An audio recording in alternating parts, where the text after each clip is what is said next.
Hi, this is Brian Sullivan, and we're going to take a few moments to check in and make sure that we're making the progress that we need, and we'll be ready for tomorrow's synchronous session when everybody will be online at 8 a.m. Everybody should have gotten online now. Most people seem to be doing that already. You should be discussing your roles and your objectives, and you should have done your research already. We have a lot of members that are participating, a few members that don't seem to be participating quite enough yet, but not a lot of action yet around putting their role and their objectives in as actual answers.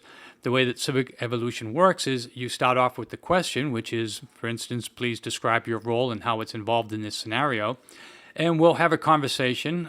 We see a little bit. This is obviously just a testing conversation. The point of the conversation is to lead into proposing formal answers. The answers are supposed to capture the essence of what has occurred through the discussion, what we've learned through the discussion, as well as our research, and then that will stand out alone, so we don't need to read through all of the conversation to find out what the answer is. Answers are different than comments in that anybody on the team can edit an answer. And the reason is that once you're proposing an answer to this question, it belongs to the team. Now, in our case, we do have members who have been assigned responsibility for each of the roles, and it is their responsibility to make sure that the question gets answered and to help drive that process. But we also want it to be open as a collaborative team effort to make sure we get the best answers for each of these questions for the whole team, not just from one perspective. So it seems that people haven't done a lot in terms of putting in the answers yet, so let's look at that briefly. Under each question, we have the option for discussing the question and also for adding an answer. When you click Add an Answer, the form is immediately popped up here, and we can put it in. I've already typed this ahead of time, and we save it. And the answer immediately appears in the browser, and that will occur in everybody's browser, everyone who's online at the same time. So we're always looking at the same document. Now, if you feel that you might have been missing something, it's possible there was a glitch, you can just click refresh on your browser, and that will get everything back into the current state.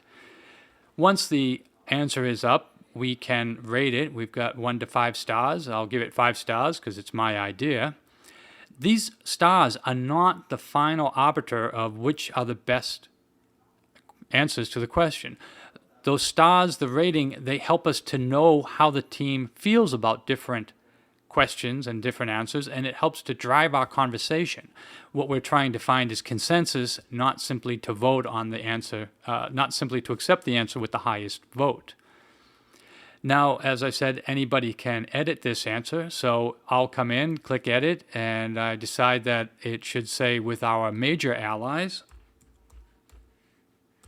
So I add that and save it, and it's updated, and now we'll see here that there's a view history. It says version 2, and we click it, and sure enough, we can see here was the addition in version 2. I added major, and in version 1, the entire objective had been added.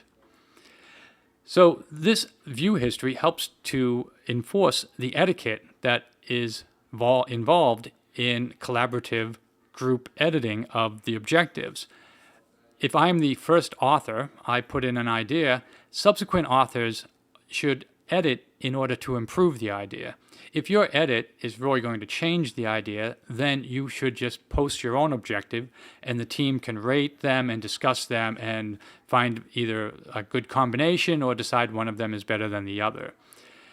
If at some point we go through a series of edits and then a previous editor wants to reverse a later edit, we should give that earlier edit the consideration of the fact that they were working on it before us, and we'll go and create a new objective. So that covers the details about creating objectives. We want to stress how important it is that you should be creating your objectives before you meet tomorrow morning, because we want you to be able to spend that time productively discussing the objectives, not trying to come up with them immediately. procrastination is an easy habit to get into here, but the nature of this collaborative simulation is that we need to go in turn. You can talk, I can talk, you cannot, I can talk. If we both wait until the end, then it's very hard for us to have those turns of communication. So, looking forward to seeing how our first live collaboration goes tomorrow morning. And in the meantime, if you've got any questions, please feel free to email me, brian@civicevolution.org. There was other contact information in that email as well. All right, thank you, and we'll see you tomorrow. Bye.